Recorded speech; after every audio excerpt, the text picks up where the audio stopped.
আসসালামু আলাইকুম দর্শক। কালের কণ্ঠ পত্রিকায় সংবাদ আসছে যে জার্মান রাষ্ট্রদূত উনি আর কি বাংলাদেশে কর্তব্যরত ছিল, তো ওনার আর কি বিদায় উনি চলে যাবে। তো এই ব্যাপারে উনি আজকে ডক্টর মোহাম্মদ ইউনূসের সাথে দেখা করছে আর কি বিদায়ী রাষ্ট্রদূত হিসাবে।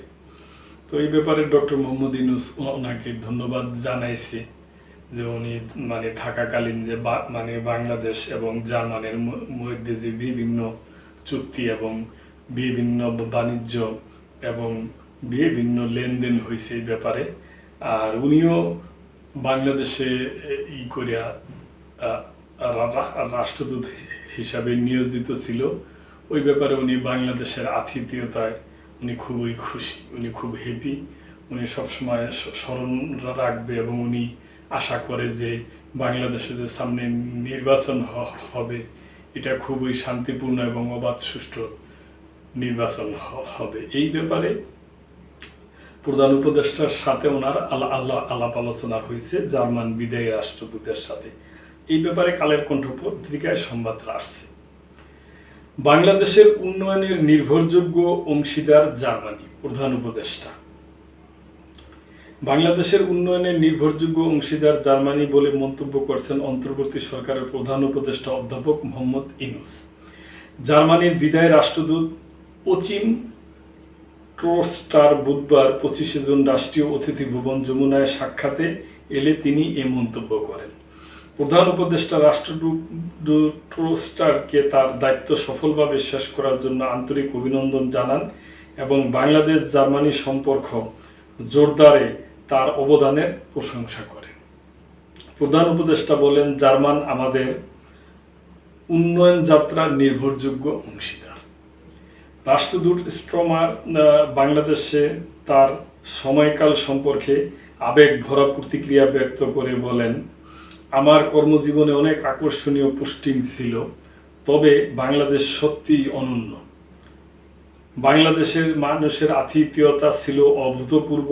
আমি গভীর কৃতজ্ঞতা ও শ্রদ্ধা নিয়ে বিদায় নিচ্ছি। খুবই ভালো, আমরাও ওনাকে ধন্যবাদ জানাই। তিনি আরও বলেন, বিনিয়োগ সম্মেলন ছিল একটি ভালো উদ্যোগ।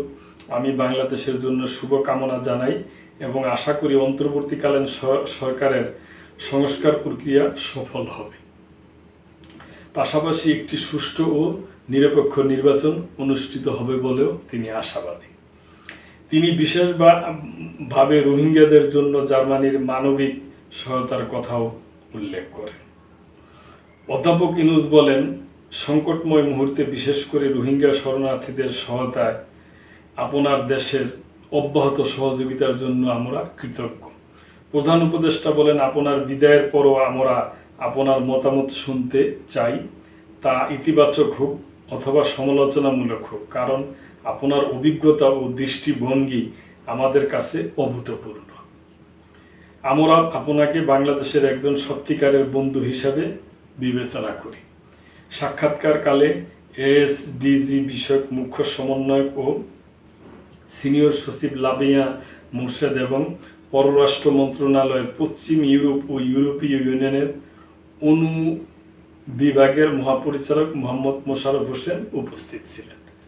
তো দর্শক, আমাদের যে প্রধান উপদেষ্টা উনিও সুন্দরভাবে ওনার সম্মান দিছে যে আপনি চলে যাচ্ছেন, তাতে কি হচ্ছে, আপনি আমাদের কিছু বলার থাকলে বলবেন, সেটা সমালোচনামূলক হোক কিংবা প্রশংসামূলক হোক। এটা খুবই ভালো অভিব্যক্তি করছে আমাদের প্রধান উপদেষ্টা।